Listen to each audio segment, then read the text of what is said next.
Well, we're so very blessed to be together this morning to honor the God of heaven. We're glad that you're here. If you're visiting with us especially, it's always good to see new friends and those who are interested in spiritual things to join with us in these activities. We need to remember who we are. We need to let Christ shine through us as Christians and follow Him closely day by day. And a big part of that is being meek, like He was and is meek. As we often say when we talk about meekness, meekness isn't weakness. If it was, Christ would have been the weakest person who ever lived. He was the meekest person who ever lived, but also the strongest person who ever lived. So biblical meekness is strength under control. It's a powerful, gentle, and humble spirit that chooses to restrain its power rather than retaliate and use power against others. Meekness is rooted in a trust in God rather than a trust in oneself or self-assertion. Meekness is an inward quality that God Himself highly esteems and values.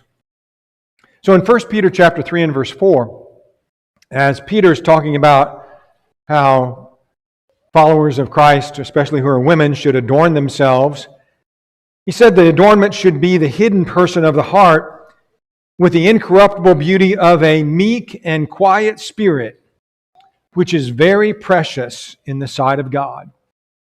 A meek and quiet spirit is very precious. It's valuable, even in the sight of God. And as we've mentioned really already, it was something that was modeled by Jesus. He exhibited it daily in His life on earth. And if we follow Him, we'll try to do the same. Through patient endurance, calm composure, determination to do good, while sacrificing one's rights and one's privileges for the well-being of others. So let's think about meekness, gentle strength in a loud world. So we look at the world today, meekness is lost in our culture.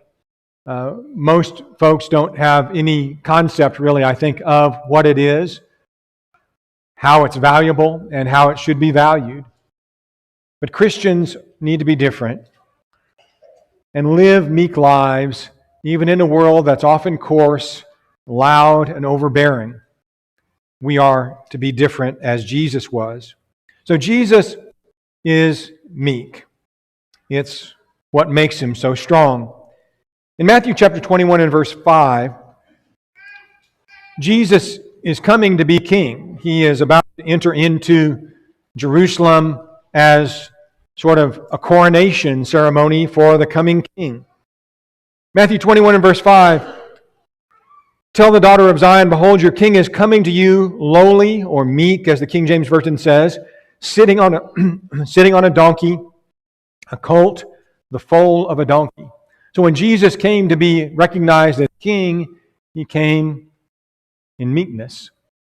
He didn't come in pride or arrogance or self-proclamation, but He came meekly.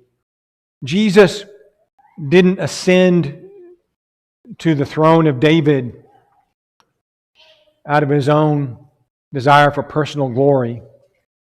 He came lowly as a son of David and was elevated to that kingship by the God of heaven. Jesus isn't strong in spite of His meekness. He didn't become king in spite of His meekness. He's strong because of His meekness. Meekness doesn't weaken anybody. It demonstrates true strength and power. Jesus invites us, followers, to learn meekness and lowliness from Him. It's part of what being a disciple is all about. He invites us, of course, in Matthew chapter 11 and verse 28, come to me, all you who labor and are heavy laden, and I will give you rest. Take my yoke upon you and learn of me. Learn of me.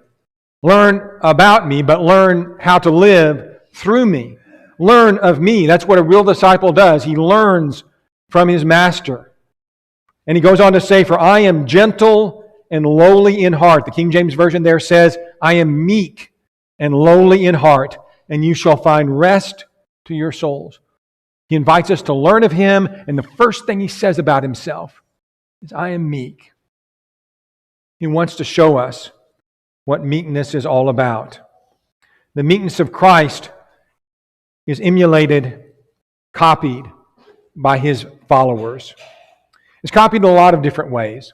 It's copied in the way that we fight for what's right, as He did, through speaking the truth, but also through gentleness and self-sacrifice.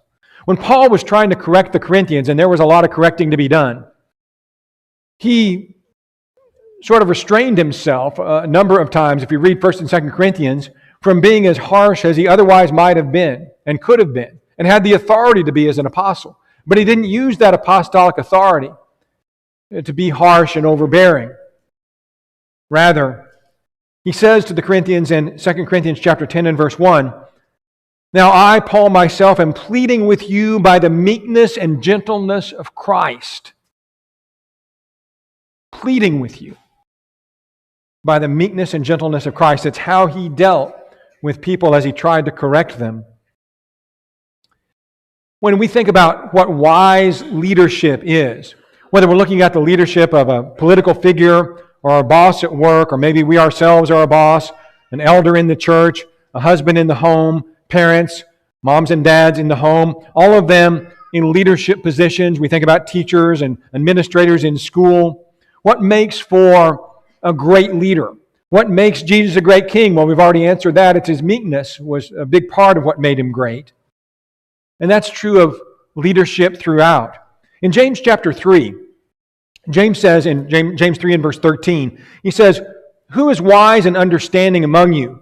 Let him show by good conduct that his works are done in the meekness of wisdom. If you're really wise, if you're in a position of leadership particularly, and you're going to be a wise leader, you're going to demonstrate that in the things that you do that are done in meekness. He goes on to say, James does, that if you have bitter envy and self-seeking, in other words, if you're out for yourself in what you're doing and what you're saying, do not boast and lie against the truth. That kind of wisdom, that wisdom does not descend from above. It is earthly, it is sensual, demonic.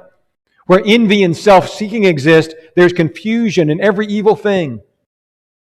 But the wisdom that's from above is first pure, then peaceable, and gentle. Another word for meek.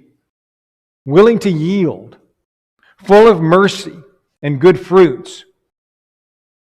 That's the wisdom that's from above. Meekness, you see, is the opposite of self-assertiveness. We live in a culture where self-assertiveness is like the thing. Everybody's supposed to stand up for yourself. But meekness isn't that. W. Vine, in defining this particular word that's translated meekness in our Bibles, W. Vine wrote an entire dictionary, the Expository Dictionary of New Testament Words and Phrases. And he's defining this particular word in some detail when he says this about it. He says, meekness is the opposite of self-assertiveness and self-interest. It is equanimity of spirit that is neither elated nor cast down simply because it is not occupied with self at all. It's not occupied with self at all. It's not concerned about itself. In this text that we've looked at in James 3, people have bitterness and envy. They are envious of others. They are self-seeking. Those are predominant traits of earthly wisdom and of people who are trying to get power and control by means that are not Christ-like. In Jesus, we learn that to have dominion does not require that you be domineering. In Jesus, we learn that here's someone who has all power, all dominion. In fact, 1 Peter 4 and verse 11 says about Jesus, to whom belong the glory and the dominion forever and ever. They belong to Jesus. All the dominion that there is. He said, all power is given to me in heaven and on earth. We extend His dominion as His followers by patience and long-suffering and meekness.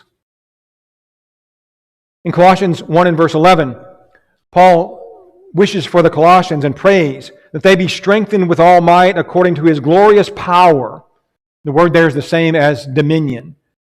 That you and I can be strengthened with the power that's in Christ, with all might according to His glorious dominion, for all patience and long-suffering with joy. Jesus said to His disciples in Matthew chapter 20 and verse 25, you know that the rulers of the Gentiles, those would be worldly rulers such as, every government in the world has. The rulers of the Gentiles lord it over them, and those who are great exercise authority over them. The King James Version, in translating those phrases, both the phrase lord it over and exercise authority over, in the King James Version, it says exercise dominion. So, rulers of this world, they exercise dominion over their subjects. Jesus says, yet it shall not be so among you. But whoever desires to be great among you shall be your servant. And then He explains in verse 28, just as the Son of Man did not come to be served, but to serve, and to give His life a ransom for many. The Holman Christian Standard Version says in this text, where the phrase is exercise authority or dominion, the Holman Christian Standard Version says dominate them. Rulers dominate their subjects. But it shall not be so among you, because you're going to be like Christ. It's odd, isn't it? That the most powerful being in the universe, the one who has all authority, gained all authority by allowing Himself to be crucified on a cross. And God raised Him up and elevated Him to be King of Kings and Lord of Lords.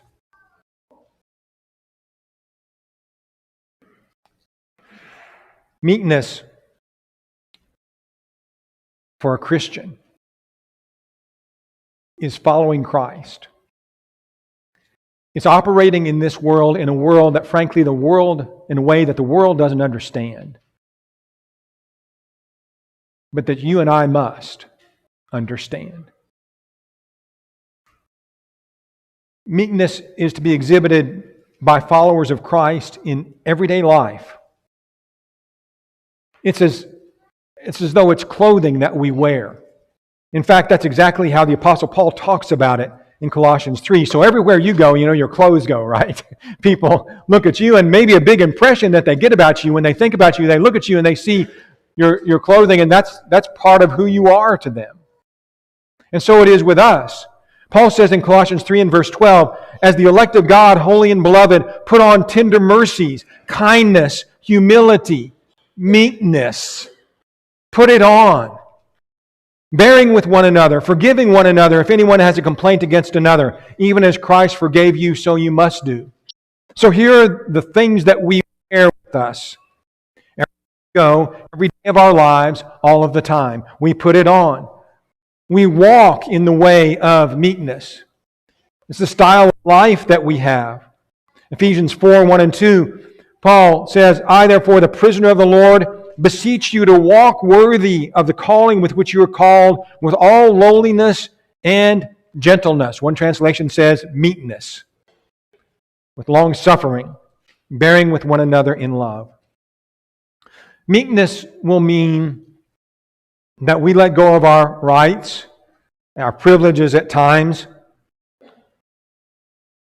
We realize that our privileges and rights are not greater than our calling as a child of God. They are not.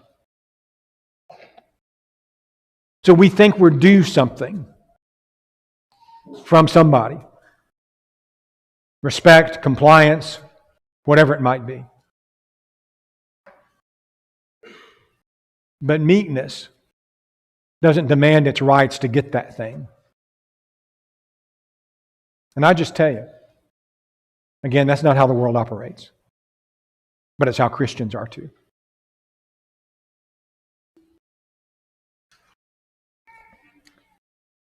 Some of you will recognize the individual I have on the screen. Some will not. It's a black and white picture because that's all they had back then. The 1940s, when a young man by the name of Jackie Robinson was hand-selected by the manager of the Brooklyn Dodgers, a guy by the name of Branch Rickey, to break the color barrier in baseball. Up until that time, no black athlete had played Major League Baseball in the United States. There was a separate league they called the Negro League, but none had come into Major League Baseball. Branch Rickey felt compelled. He was somewhat of a religious man.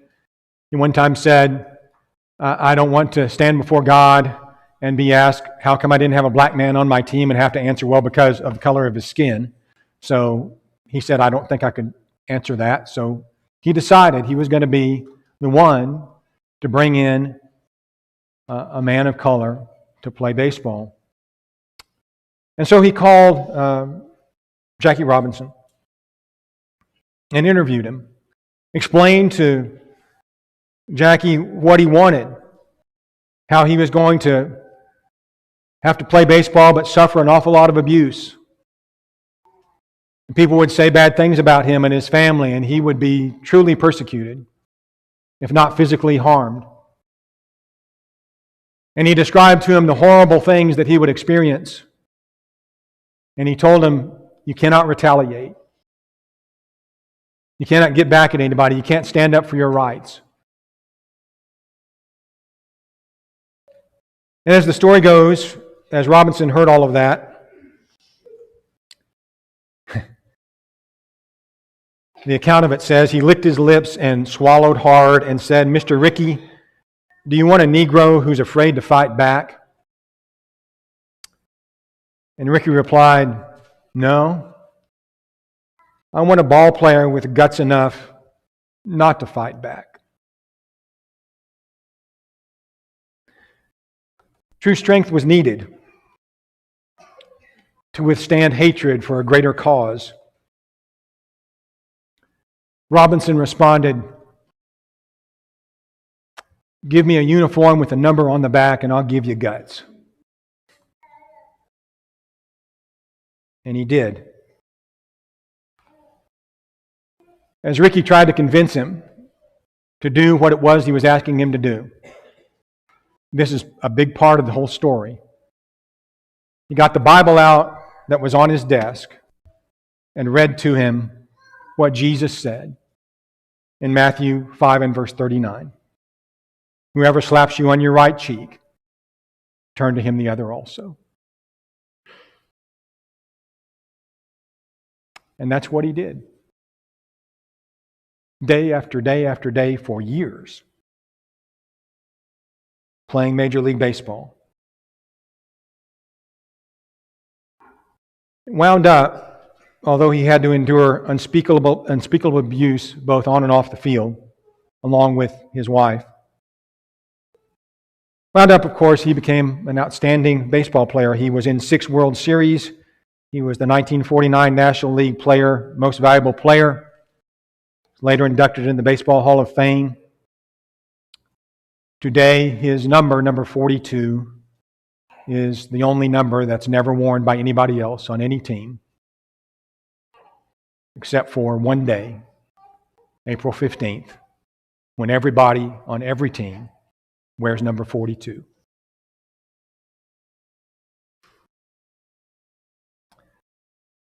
Jackie Robinson said this, a life is not important except in the impact it has on other lives.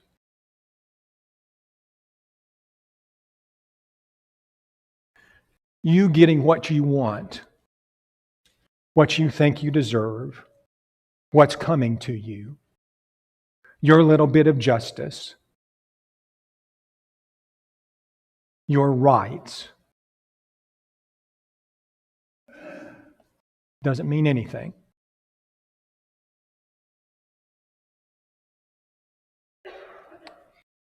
If it creates a negative impact on somebody else's eternal well-being.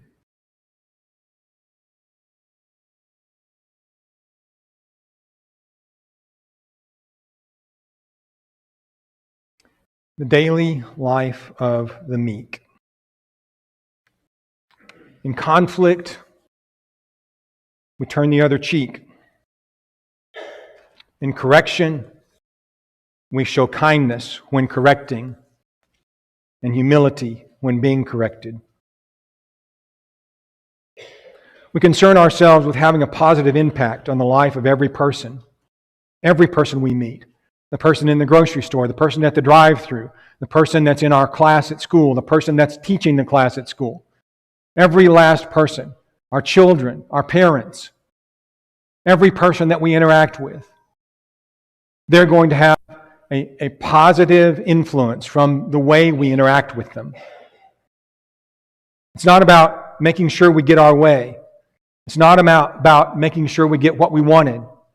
It's about making sure somebody else sees Jesus in us and is brought closer to Him and how He wants human beings to behave instead of how the world wants them to behave. So when corrected, we accept correction gladly.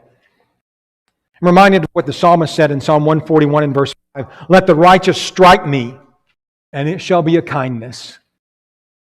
Let him rebuke me, and it shall be excellent oil. What about when it's not a righteous person that strikes you? What about when it's not a well-meaning person who is abusing you? You know what Peter told the slaves who were beaten unfairly? What profit is it if when you're beaten for your faults and you take it, you deserved it.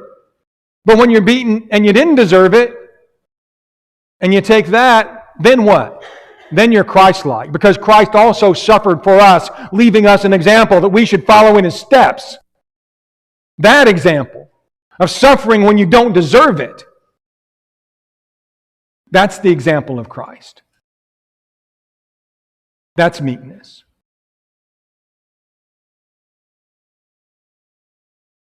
And when we're correcting others,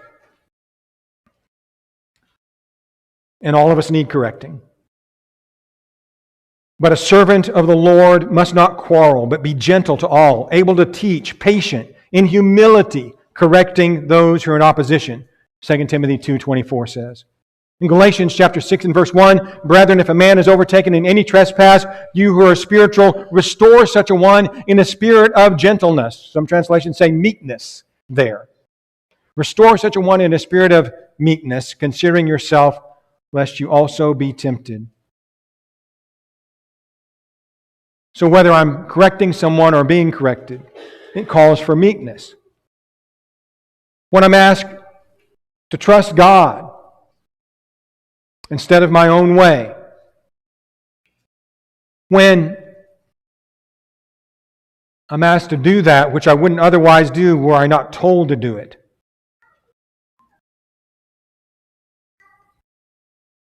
I need to be meek, accepting His guidance even when it's difficult to do that. The word meek is used by Aristotle in this way in ancient Greece.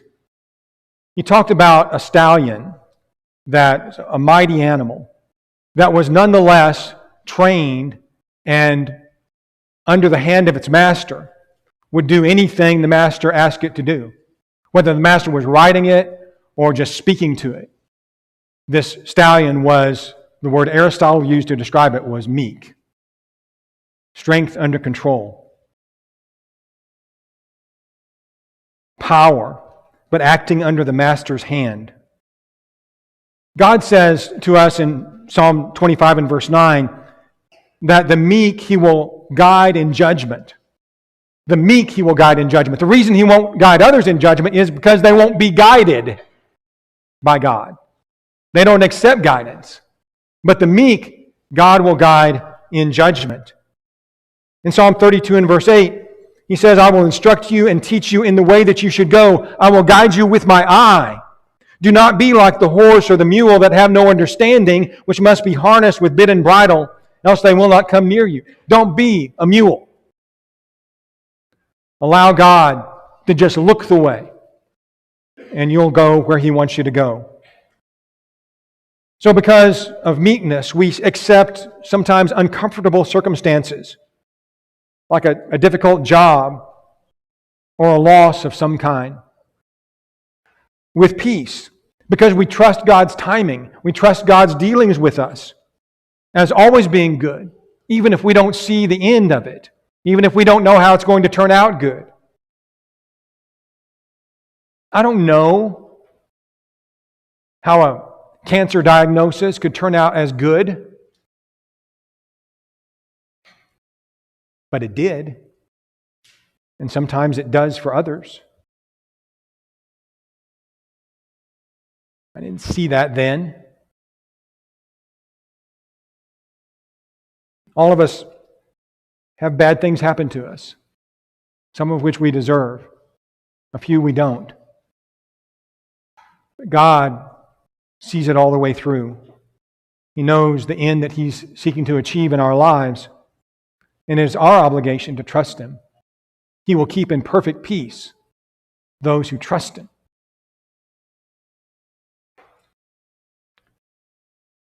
Meekness is seen in our relationships with one another as we serve one another in humility.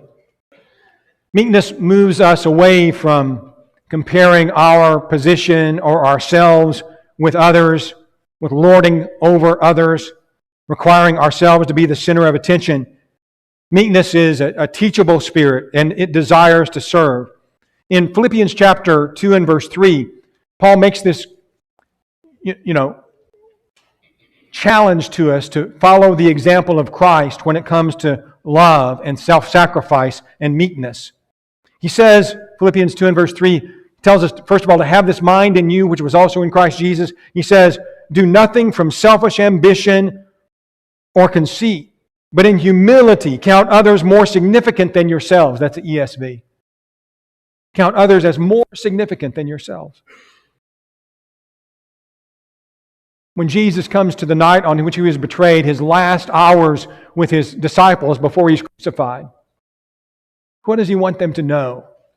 What does He want them to see in Him? What does He want them to learn at last, if they haven't learned it before and they hadn't learned it before? What did He want them to know most of all and first of all? They come to eat the Passover. He's going to institute the Lord's Supper. They're sitting there in the upper room, or, as it were, lounging at table. You know what they all had in common? They all had dirty feet. Because they hadn't learned the lesson yet. The lesson that Jesus came to teach. That we're here to wash one another's feet. They hadn't learned it yet, so He washed them. He says, you know what I've done? You call me Master and Lord. You say, well, for so I am. If I've washed your feet, you also ought to wash one another's feet. We're here to serve each other.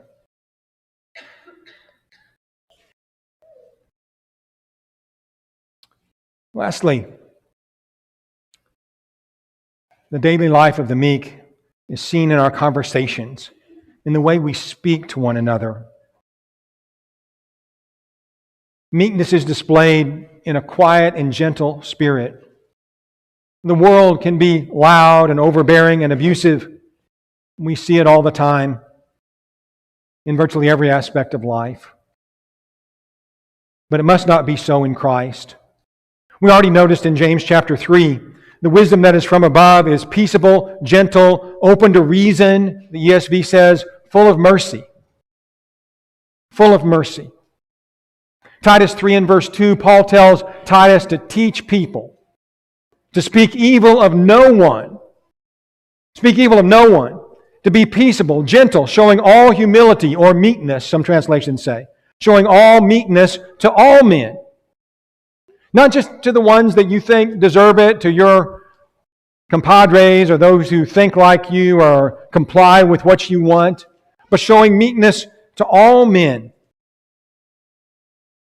To learn that a soft answer turns away wrath. As Proverbs 15 verse 1 says. So we resist the urge to contradict, to argue, to tear down, to humiliate. Choosing words that build up because we're pursuing edification and peace. We choose to say things. We don't allow any corrupt word to proceed out of our mouths, but what is good for necessary edification, that it may impart grace to the hearers. Ephesians 4 and verse 29. We lose, friends and brethren, as we conclude, just be with me for one more minute.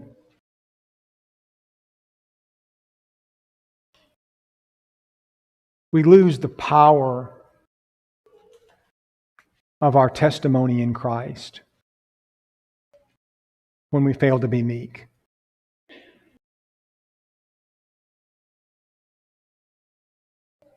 When we're overbearing. When we want it our way. When we insist on having it our way. When we're not concerned for the greater good, but more for ourselves. We lose the power of our example and our influence as Christians.